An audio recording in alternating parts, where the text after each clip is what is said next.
Mirë se vini në këtë shpjegim të burimeve tona. Është vërtet fantastike të nisim këtë udhëtim së bashku sot. Ne do të flasim për diçka që e bëjmë të gjithë, rregullimin e dollapeve. Edhe do të zbulojmë se si kjo punë e thjesht shtëpiake kthehet në një akt të jashtëzakonshëm humanitar. Këto materiale tregojnë qartë se si dhurimi i veshjeve nuk ka të bëjë vetëm me copa pëllure. Është fjalë për fjalë një mjet për të dhënë ngrohtësi, për të ruajtur dinjitetin dhe për të rikthyer shpresën në komunitetet tona. Le të fillojmë.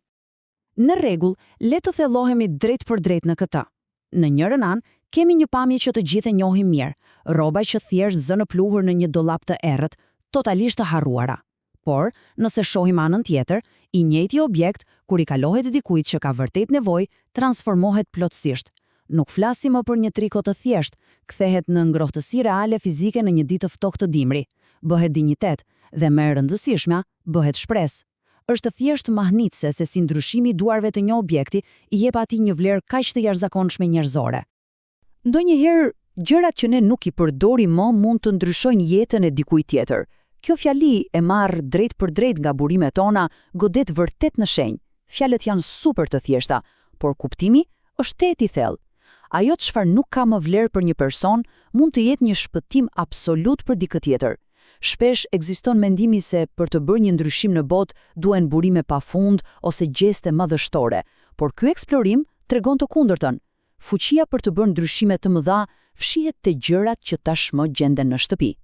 E gjitha kjo sjell një pyetje shumë të rëndësishme.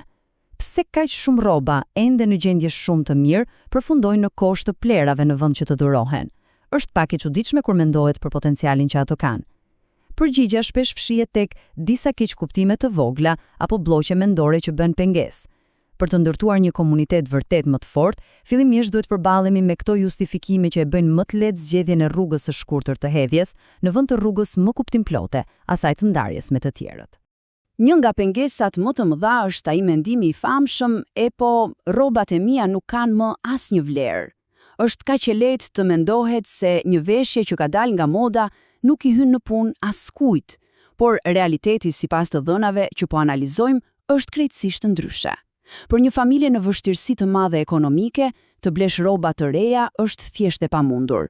Pra, ajo që duket pa vlerë për dikë është në fakt një burim mbështetje jetike për një person tjetër. Në fund të fundit, gjithçka është thjesht çështje perspektive.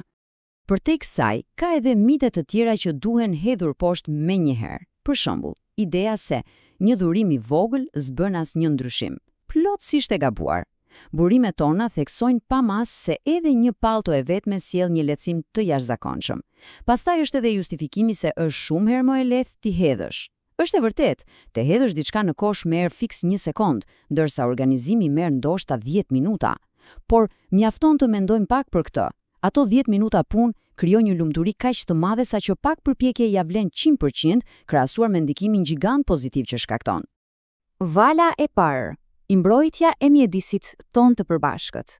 Dhe kjo ilustron në mënyrë të shkëlqyer pasojat e jashtëzakonshme në mjedis. Është e habitshme të mendosh se miliona ton veshje hidhen çdo vit. Kështu mbushim fjalë për fjalë landfillet me gjëra krejtësisht të përdorshme, duke krijuar një krizë të panevojshme mbeturinash. Por kur zgjidhet që rroba të mbahen jashtë koshit të plerave dhe t'u jepet një jetë e dytë, shmanget shpërdorimi masiv. Kjo do të thotë më pak burime për të prodhuar rroba të reja. Është një fitore e dyfishte pa diskutueshme. Ndihmohen njerëzit në nevojë dhe mbrohet drejt për drejt mjedisi natyror i përbashkët. Vala e dytë, forcimi i lidhjeve sociale lokale. Patriotizmi, përtej fjalëve të thjeshta, është akti i prekshëm i kujdesit për njerëzit brenda vendit tënd dhe ndërtimit të një komuniteti të bashkuar. Ky përkufizim vërtet lë pa fjalë. Burimet tona risjellin në vëmendje këtë koncept fantastik. Atë dashuria nuk matet thjesht me fjalë të mëdha, matet me veprime konkrete. Të kujdesemi për ata që kemi pranë, të ndajmë atë që nuk na duhet më me një fëmijë në nevojë. Kjo është padyshim një nga format më praktike dhe më të larta të solidaritetit dhe të ndërtimit të një komuniteti të shëndetshëm. E gjitha kjo krijon një cikël fantastik bashkëpunimi reciprok. Kur fillojmë të ndihmojmë përmes këtyre dhurimeve, nxitet natyrshëm një kulturë ku mirësia bëhet standard, jo diçka e rrallë. Dhe ka diçka edhe më të bukur këtu, ndikimi që ka te vetë personi që jep.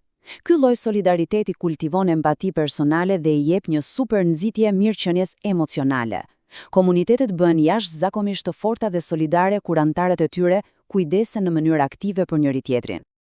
Vala e tretë. Mësimi i mirësisë tek të rinjt. Humanizmi fillon nga veprimet e vogla, të dukshme. Kjo është një vërtet absolute. Në materialet tona shpjegohet shumë qartë se të rinjt nuk mësojnë të jenë të mirë thjesht duke dëgjuar leksione të gjata. Jo, ata e përthithin këtë duke parë të rriturit rreth tyre. Mund të imagjinohet një fëmijë që shikon se si një pallto pastrohet, paloset dhe përgatitet me kujdes për t'u dhënë. Ata po shohin empatin veprim, fjalë për fjalë. Janë pikërisht këto gjeste të dukshme që formojnë themelet më të forta të karakterit të tyre. Përfshirja e kësaj praktike në familje u mëson gjeneratave të reja disa mësime të pachmueshme. Ata kuptojnë natyrshëm se është kaq thelbësore të ndajmë burimet që kemi.